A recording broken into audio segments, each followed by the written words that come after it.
the Tucson Roadrunners. And the Roadrunners, they got a lot of home games coming up here starting this weekend, and it's Barbie night for the Tucson Roadrunners.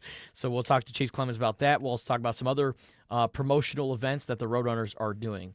And the holiday season is always a good time to go check out the Tucson Roadrunners. Not only do they play great hockey, but there's just a lot of stuff around the game as well that fans can enjoy. So the Ken doll costume that you wear to Barbie night, Justin, is spectacular. I think you go a little too far trying to be like anatomically correct with Ken, but other than that, yeah, the costume's great.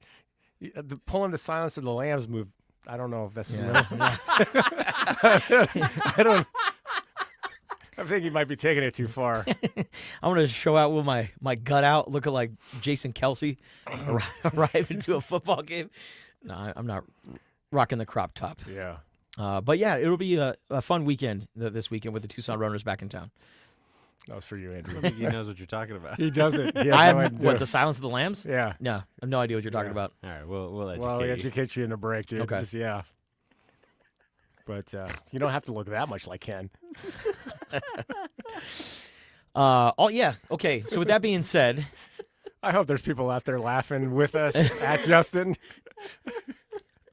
about to find out. You are. It's gonna be great. Okay. Yeah, it's gonna be great. You want to explain it to me now? No. No. Okay.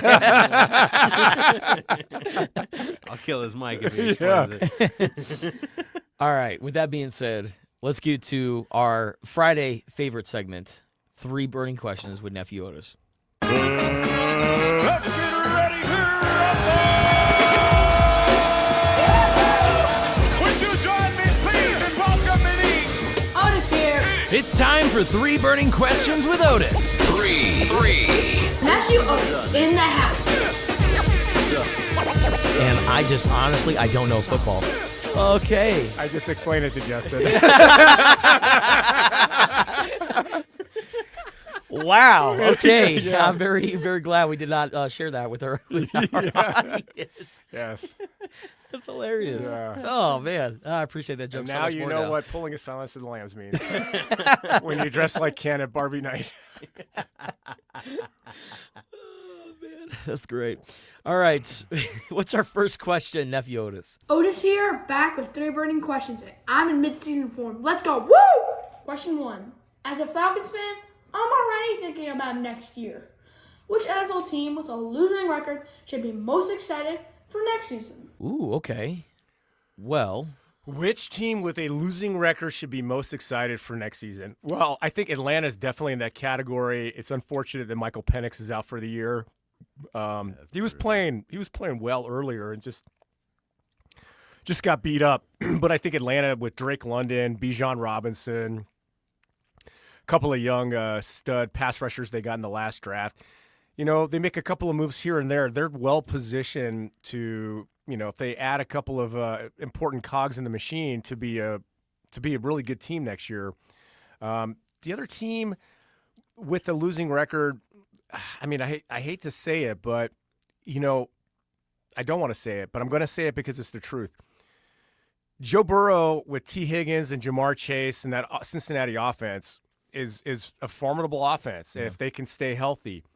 If Cincinnati makes some astute moves on the defensive end, stop being cheap and just be like a middling defense, you know, like the 16th ranked defense in the NFL. They could be tough next year, man. They could be tough. I mean, when you start with those 3 guys, Burrow, Chase, and Higgins, I mean, you're starting with something in the grocery bag before you make dinner. Yeah, their point differential this season, minus 106.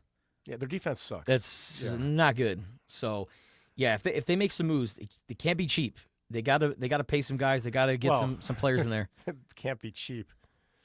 We're talking about the Cincinnati Bengals. That's what I'm saying. Like, I'm not optimistic they're gonna make good moves. I'm just saying if somehow they luck into it, right? If ownership takes a nap and somebody like a general manager's like, he's sleeping, let's sign this guy now. Yeah. I'm not optimistic they're gonna make good moves, but if they change their ways that they've been operating their football operations for, let me see, ever, They could be good. I mean, yeah, I think Hendrickson's already gone. He's so, gone. Yeah. Okay. It's. I think it might actually get worse. I think they might have the 33rd worst defense in the 33rd best defense in the NFL next year. Out of 32? Yep. They got great defensive film for Arizona. every coach out there to show what not to do. Yeah. Yeah. The Browns practice squad is going to be better than the Bengals defense next year. I'm going to look for, as far as teams with losing records that I think should be excited for next season, I'm looking at the NFC East. And these two teams are banged up, but if there's one team that I think could really turn things around, it was a team that just went to the NFC Championship a year ago, and that's the Washington Commanders. Yeah. They're 3-8 right now, but a big reason why they're 3-8 is they've had a boatload of injuries. Now, and one thing about the Commanders, under their new ownership, they've been aggressive as far as getting players and getting some good names in that organization. So I think Washington, if they stay healthy, they can bounce back next year and replicate some of that magic that they garnered last year. Let me put a cap on this question. Since we're in the NFC East, I'm going to go with the New York Giants. Because the Giants, at least from a fan base perspective, they're like, okay, we got our quarterback. Everybody's feeling good about Jackson Dart. And he's played good football for a rookie. So if he can make that, jump from year 1 to year 2, you get a guy like Malik Neighbors back. You've got great guys on the defensive end. Scattaboo will hopefully be back next year. And if you add a few like I said, ingredients to the Giants stew, they could be a good team next year. So, sticking with the NFC East, I like your Commanders take. I'm saying Giants. Don't have any optimism about the Bengals, but if they luck into it, and I do like the Falcons going into next year. I like Cam Scattaboo a lot, but I just saw a video because now that he's dealing with his foot injury, like his foot just completely shattered, and he's out resting. Man, he was at a WWE event and was sitting front row with like some other celebrities, and then he was a part of the act. Like he came over and was like pushing and shoving the wrestlers, and there was like this big kerfuffle. And I'm like, man, Cam Scattaboo's got a boot on. He's got this whole injury, and he's like front row at a WWE event throwing hands. Yeah, what do you think? It's going to slow him down? Well, no, I'm just like, Those guys on the defense didn't slow him down. no, I'm saying, like, you're resting your foot, man. What do you want him to do? You just got Sleep. Well, I mean, you can't go like to 3 weeks events. ago. you can go to events, but dude, when you're like wrestling, when you're like moving around and like planting your foot and doing all this other stuff, like to me, you're flirting with danger. But that's not the reason why I'm bringing up Cam Scattaboo. Another reason, so he's at home streaming. Yeah. That's what the kids love nowadays. With his shirt off. With his shirt off, flexing. Cam Scattaboo's Cam Scattaboo, man. He's his own personality. But he did a shoey. You know what a shoey is? But he did it with a Reign energy drink. It wasn't with the beer. Normally you do it with the beer. He drank it out of a shoe that he wore in a game, right? In a game, yeah. Whatever. It's cool. I'm fine with Like- it. He's not doing anything wrong. He's not No. doing bad things. Well, he's you know? not, but He's a Was little, it the shoe of the foot that he hurt? Because it might help. yeah. oh, I didn't think about it like that. Okay. He's like a bit broader perspective. Come on, Justin. Yeah. All right. I like Scattaboo, man. All right. Such a Question two. bummer. Question two. Question 2. My Super Bowl prediction is Lions over Colts. Who is your prediction? If you get it right, you get $20. Ooh. From you? The gloves are down. From you, Otis? Okay. I would love to get $20 from nephew Otis. All right. So who's going to be in the Super Bowl? Well, if you look at some of the top teams in the AFC right now, New England Patriots, or are they fool's gold? Cam Newton says they're fool's gold. Well, I mean, look at their schedule. They're probably going to end up with the number 1 seed in the AFC. Yeah. So the AFC representative for the Super Bowl is probably going to have to go through New England. But I mean, I think they're good. But when you get into playoff time, I just don't see them having enough of the right stuff to get to the big game. Like no team stands above all in the AFC because like you look at Buffalo, they looked a little shaky last night, allowing Houston's pass rush to get to Josh Allen. And receivers are just – I mean, I got Shakir on my fantasy team. He had 100 yards last night, but Yeah. they're missing that big play receiver. Yeah. And then you look at, some of the other teams that are leading their divisions, like the AFC South, right? The Indianapolis Colts. Good run game. Jonathan Taylor, MVP candidate. Daniel Jones playing solid this year. Defense is good.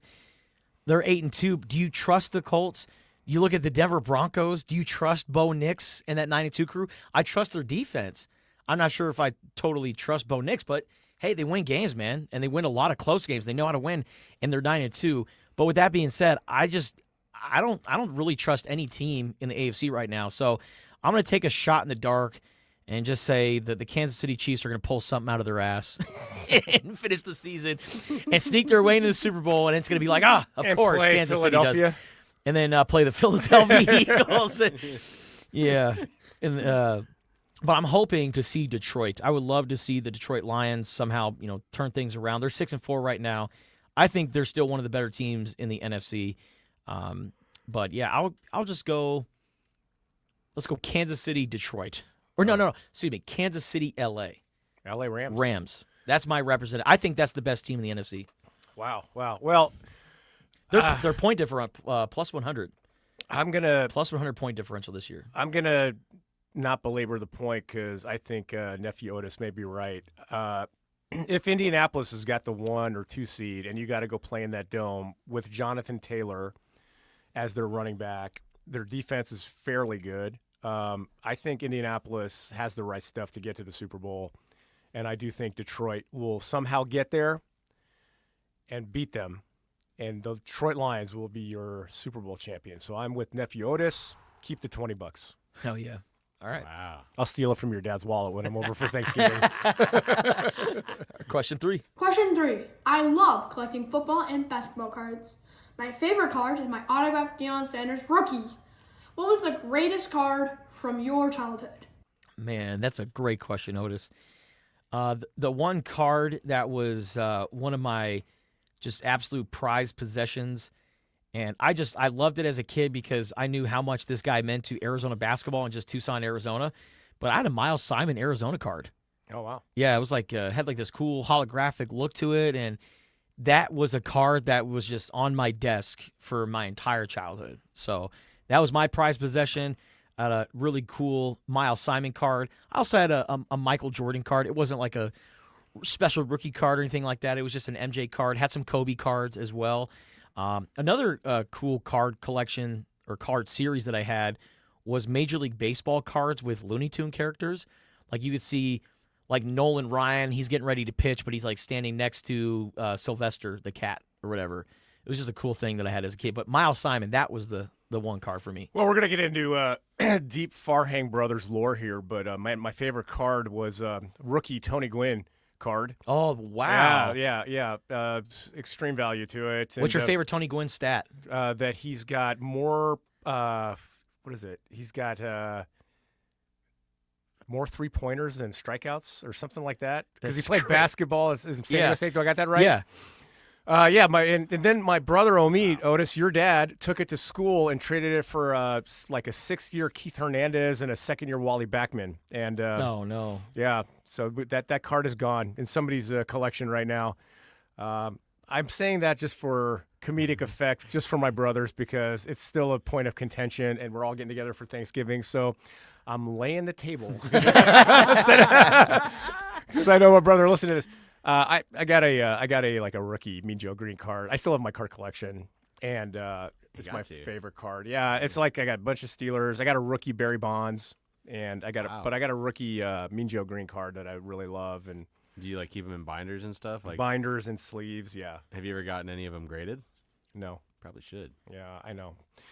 My brother Omid's got a unbelievable card collection. My cousin Mark's got even more unbelievable. Like probably without any hyperbole, I mean, hundreds of thousands of dollars worth of cards.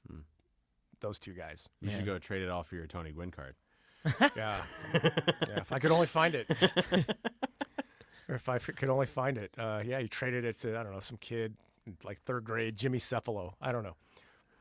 Oh, man. Former Miami Dolphin receiver, by the way. All right, that'll do it for 3 burning questions with Nephew Otis. Actually, hold on real quick. What was outside of the card? What was like your favorite piece of memorabilia? My favorite piece of I've got a signed Muhammad Ali boxing glove. No, you don't. Whoa. Are you serious? It's in my office That's amazing. At Farhang and Medcoff. at Farhang and Metcalf. Whoa. Dude. That's outstanding, man. Man, yeah, I Auction? Did he sign it for you? Like, No, I think I was at some event, and they have those people that I bought it. yeah, because you're like Muhammad Ali glove. That's your guy.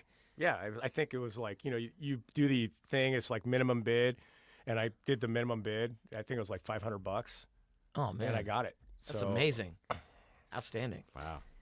All right, that is 3 burning questions with nephew Otis. Make sure you subscribe to the Spears and Ali YouTube channel today. We appreciate you guys.